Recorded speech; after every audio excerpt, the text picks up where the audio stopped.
Hervé Lebras, vous êtes démographe, historien, et vous pouvez faire parler les archives, vous pouvez faire parler des textes. Vous me disiez tout à l'heure que la science de la démographie, chose à laquelle on ne pense pas toujours, eh bien, n'a pas toujours existé dans nos cultures. Et en fait, elle est très récente, elle date de la fin du XVIIe siècle. Et ce regard sur la population en tant que démographe, c'est récent. D'ailleurs, vous avez un livre qui est en bas, qui s'appelle « L'invention des populations ». C'est une chose étonnante à laquelle on ne pense pas. Hervé Lebras, vous avez en principe 20 minutes à votre disposition.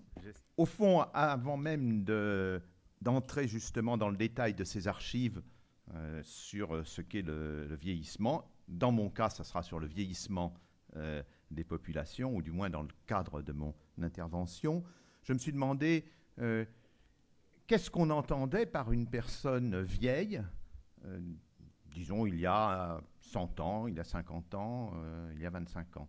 Et quand on ouvre le livre d'un démographe des années 1930, Georges Mocco, à un moment donné, il s'inquiète, il dit le nombre des vieillards va beaucoup augmenter. Vous voyez que c'est un sujet qui déjà préoccupait nos grands-pères. Et il met vieillard, entre parenthèses, personne de plus de 50 ans. Bon. Heureusement, ça n'a pas duré. Et quand, juste après la guerre, Alfred Sauvy, un grand démographe, écrit avec Robert Debré, le père de Michel Debré, le grand-père de Jean-Louis Debré, un livre intitulé « Des Français pour la France ». Il aborde bien sûr la question du vieillissement des populations, avec un chapitre qui a un titre un peu dur, c'est l'invasion des vieillards. On se demande bien d'où ils peuvent venir, sinon du cru. Et entre parenthèses, plus de 60 ans. Déjà, on a gagné 10 ans. Sauvy lui-même, ayant vieilli, en 1978, participe à un livre au titre redoutable, « La France ridée ». Et là-dedans, il dit plus vieillard, il dit les vieux, et il met entre parenthèses plus de 65 ans. Donc on a encore gagné 5 ans. Et maintenant, en fait, on ne dit plus vieux, on dit senior, on dit âgé, et au fond, la limite qu'on donne, c'est ce qu'on appelle le 4e âge, c'est 75 ans. Donc, Yves Copin, c'est toujours jeune, d'après ce qu'il nous a dit. Autrement dit, la notion de vieillesse est relative pour les démographes, et du coup, la notion de vieillissement de la population, c'est-à-dire d'augmentation de la proportion de personnes âgées, tout dépend de l'âge qu'on choisit, et c'est ce que je vais vous montrer. Je vais d'abord, dans un premier temps, rapidement vous montrer comment depuis 2 siècles a évolué l'espérance de vie. L'espérance de vie, c'est en fait plus simplement, c'est l'âge moyen auquel les membres d'une personne décèdent. Vous voyez ici une courbe qui vous montre comment cette espérance de vie a évolué depuis 1806 jusqu'à maintenant. Alors, vous voyez qu'on est démarré, on était autour de 30 ans, et puis on a augmenté, on a l'impression qu'on a augmenté assez régulièrement, et puis que ça continue maintenant, j'y reviendrai sur maintenant. Mais en fait, dans l'espérance de vie, on compte les personnes qui meurent dans l'enfance et aussi dans la première année, ce qu'on appelle la mortalité infantile. Or, vous le voyez là, cette mortalité infantile a beaucoup décru. Il faut savoir qu'à l'époque de la Révolution ou de l'Empire, au début du XIXe siècle, en fait, un enfant sur 2 seulement atteignait sa majorité. Et c'est cette baisse de la mortalité infantile qui a entraîné une hausse de l'espérance de vie. Donc il y a un côté, au fond, un peu factice dans cette hausse que vous avez vue sur le graphique précédent. Et il est plus intéressant de regarder quelle est l'évolution de la mortalité des personnes d'un certain âge. Et là, vous allez voir l'évolution de la mortalité chez les personnes qui ont plus de 65 ans. Et là, la courbe est tout à fait remarquable. Vous voyez que c'est donc l'espérance de vie des hommes quand ils ont atteint 65 ans, combien il leur reste en moyenne d'années à vivre. Et vous voyez que pour les hommes, entre 1800 et 1945, il n'y avait aucune augmentation de l'espérance de vie. Et regardez, c'est absolument plat. Et on comprend d'ailleurs que les ordonnances de la sécurité sociale en 1946 aient posé des règles pour la retraite et pour le calcul de la retraite, puisque ça correspondait à ce qui était après 65 ans, et ça n'avait pas augmenté en 150 ans. Quand vous servez d'une prévision, quand vous faites une prévision qui repose sur 150 ans de vérification, vous êtes tranquille. Eh bien, ce n'est pas le cas. Vous voyez que dès 1946, ça a beaucoup augmenté. Ça a augmenté d'abord, vous le voyez, avec ce trait rouge, assez régulièrement, et c'est là qu'on entre dans un mystère que je vais un petit peu plus sonder. Vous voyez qu'à partir d'environ 1975, la hausse est beaucoup plus rapide. Autrement dit, nous avons gagné beaucoup d'années d'espérance de vie à partir des années du milieu des années 70. Nous en avons gagné non seulement pour les hommes, où c'est plus spectaculaire, mais la même chose est pour les femmes. Pour les femmes, ça a été un petit peu plus précoce. Suivante, s'il vous plaît. Alors, on peut se demander, est-ce qu'il s'est passé quelque chose entre 1970 et 80 ? Là, je vous mets, je ne vais pas vous commenter cette horrible graphique, mais il est très important. C'est pour les grandes causes de mortalité depuis 50 ans, quelle est l'évolution ? Et vous voyez que pour toutes les causes de mortalité, à part la petite bosse des maladies infectieuses qui est liée à l'épidémie de sida, vous avez une baisse, et une baisse souvent très rapide de ces causes de mortalité, et on ne voit pas clairement quelle est la cause qui a été décisive après 1970 pour accélérer cette baisse de la mortalité aux âges élevés. D'ailleurs, quand on prend les personnes de plus de 65 ans, on ne le voit pas non plus. Il y a là, puisqu'on est dans les mystères de Saint-Tropez, il y a là quelque chose qui est de l'ordre des mystères de la mortalité cette fois, et je crois que c'est le titre que j'avais choisi pour ma communication. Oui, on entrera, oui, ça veut dire que c'est beaucoup plus fort. On y arrivera effectivement, j'aurais apporté la prévision. Alors, c'est d'autant plus surprenant, voilà une très belle étude faite par un Anglais. Il a eu l'idée de voir quelles étaient, après 65 ans, les prévisions qu'on avait faites depuis 1900, dans les années 50, sur l'évolution de la mortalité après 65 ans. C'est les courbes que vous voyez avec des pointillés de différents types.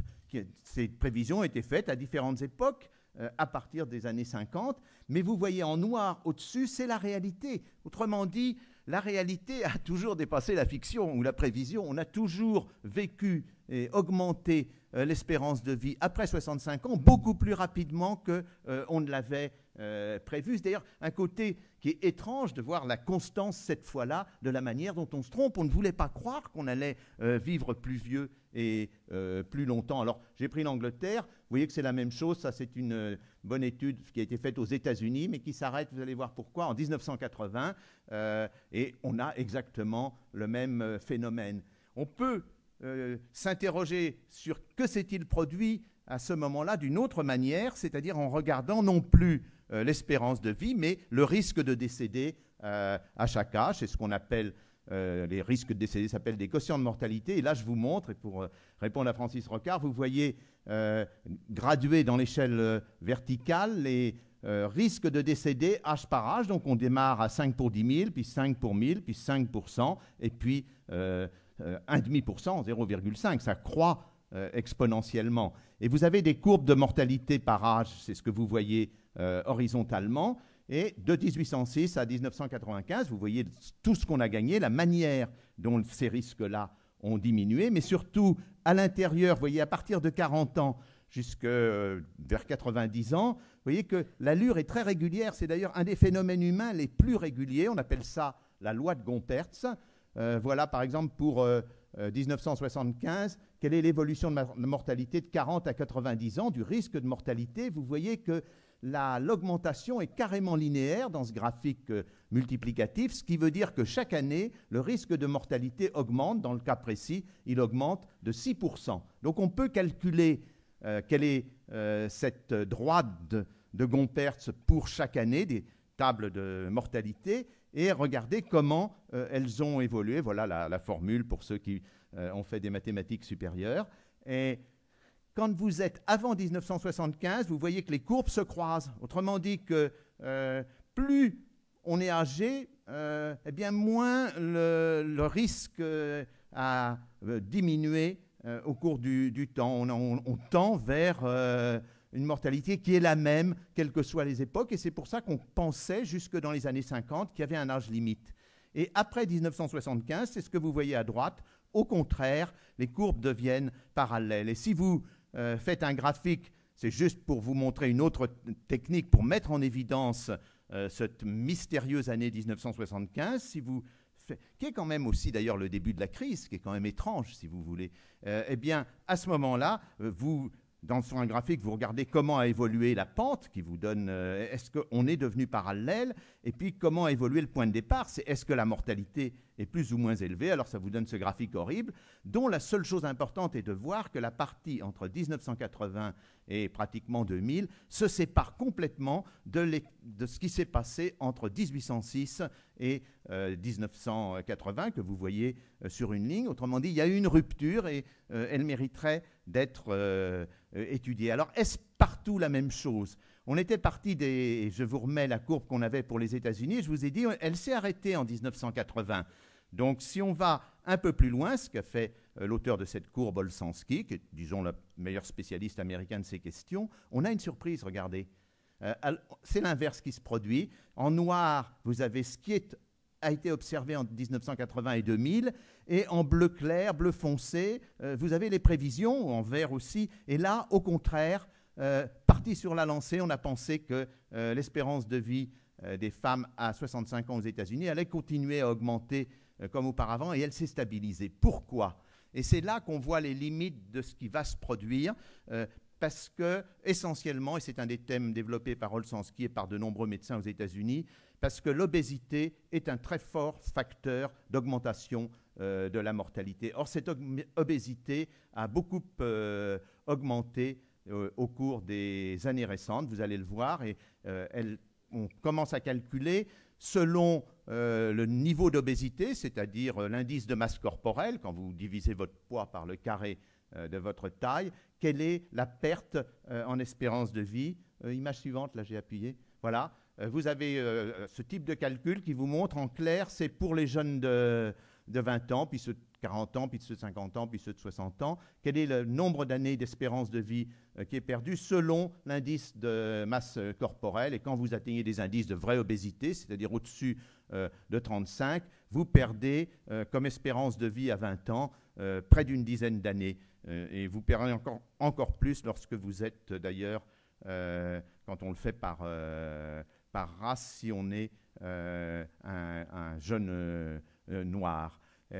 Alors, on me dirait c'est les États-Unis, ça explique ce qui se passe aux États-Unis, mais il faut qu'on soit méfiant en France parce que la proportion d'enfants obèses s'élève rapidement en France. Elle est en plus de ça très corrélée, vous le voyez, au milieu social. Plus on est d'un milieu social modeste, plus les enfants tendent à être obèses, c'est-à-dire à avoir un indice de masse corporelle qui dépasse 30. Et vous voyez là des courbes qui montrent la progression calculée par l'INSEE de l'obésité, à la fois dans l'espace et dans le temps. Donc, ce qui avait l'air très positif au début devient un peu négatif. Et ça m'amène sur le dernier point que je vais développer un peu plus précisément, qui est une question de coût.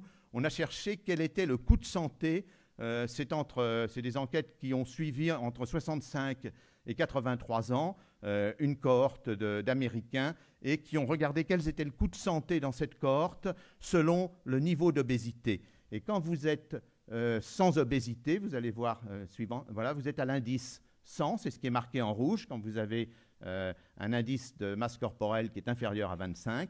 Inversement, quand votre indice de masse corporelle est très élevé, ce que vous voyez là à l'extrémité droite, le coût de santé est de 176. Autrement dit, et c'est là que je vais en venir, la question des coûts de santé qu'on associe très souvent à la vieillesse est en fait beaucoup plus liée à des pathologies, et notamment, parce qu'on peut parler de pathologie, à l'obésité. Et on l'oublie souvent parce que on pense que les personnes âgées, et ça me ramène à mon point de départ, c'est les personnes qui ont plus de 65 ans, ou plus de 60 ans, ou plus de 70 ans, et que ces coûts de santé que vous voyez ici, qui sont en augmentation extrêmement rapide, sont liées à l'augmentation de la proportion de personnes âgées, donc au vieillissement de la population.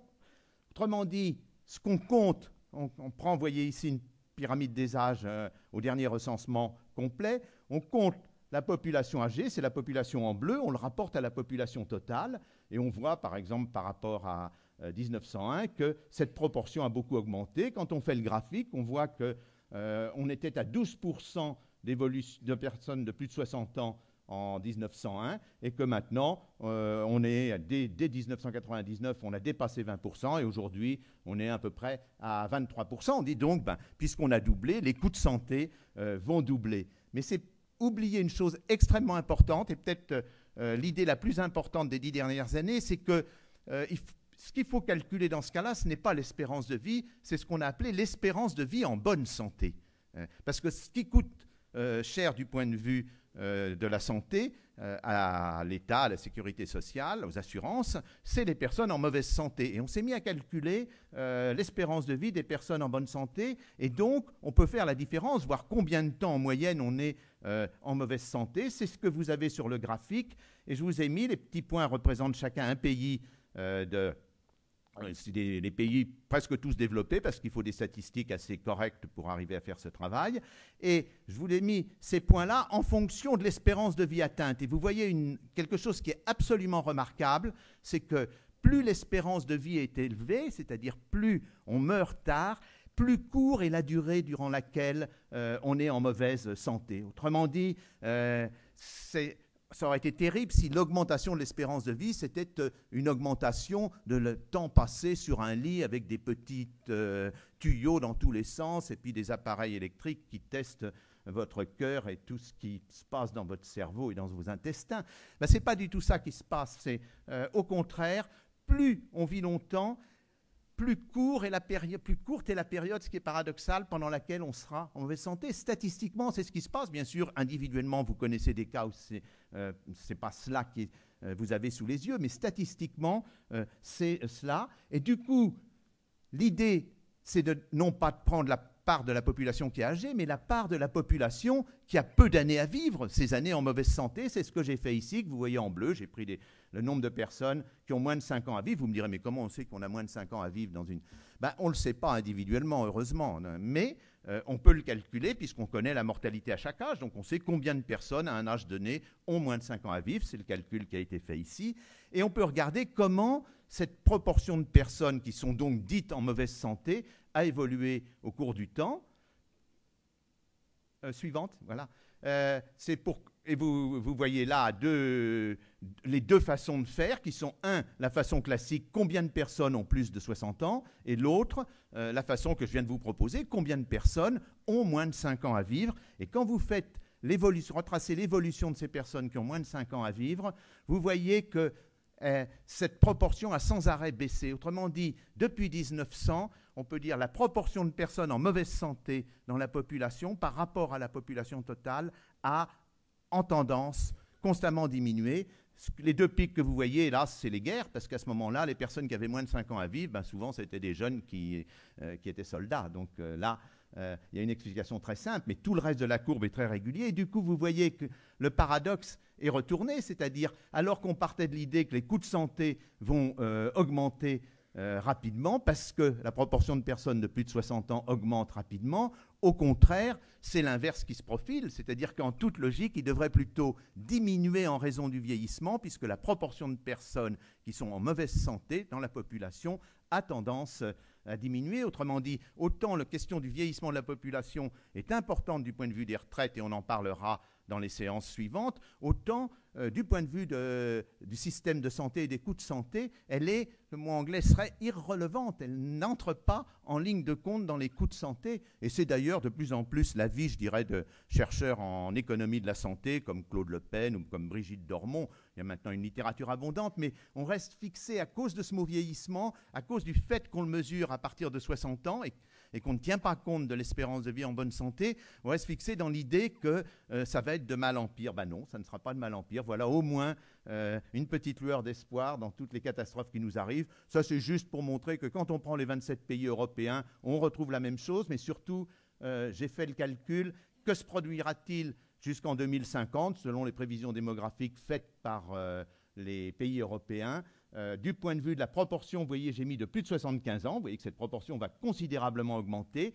Et puis du point de vue du pourcentage en incapacité, j'ai simplement pris la proportion de population ayant moins de 7,3 ans à vivre, qui est actuellement la durée de la mauvaise santé moyenne dans les 27, si on prend les 27 pays d'Europe ensemble. Et vous voyez qu'elle restera stable, elle ne diminuera plus comme dans le graphique précédent, mais elle reste stable. Autrement dit, c'est ça l'indicateur réel de la question des coûts de santé. Et là, c'est une avant-dernière image qui vous montre d'ailleurs comment les 4,2% d'augmentation des coûts de santé se répartissent. Vous voyez qu'il y a le progrès thérapeutique qui est mis à 15%. La croissance économique, c'est aussi du progrès thérapeutique à travers la croissance économique. Et vous voyez que là, déjà, si on tenait compte du vieillissement tel qu'il est donné par les plus de 60 ans, c'était une petite chose, c'est 0,3%. Et ce que je viens de vous montrer, c'est qu'en fait, là, ça sera 0%. Autrement dit, l'augmentation des coûts de santé n'a strictement rien à voir avec le vieillissement de la population. Il a à voir avec, et je pourrais en parler beaucoup plus longuement, avec les changements de techniques, avec la démocratisation d'un grand nombre de techniques, avec des changements d'habitudes de santé, etc. Alors, tout est-il pour le mieux? Ça sera ma dernière image. Suivante, voilà.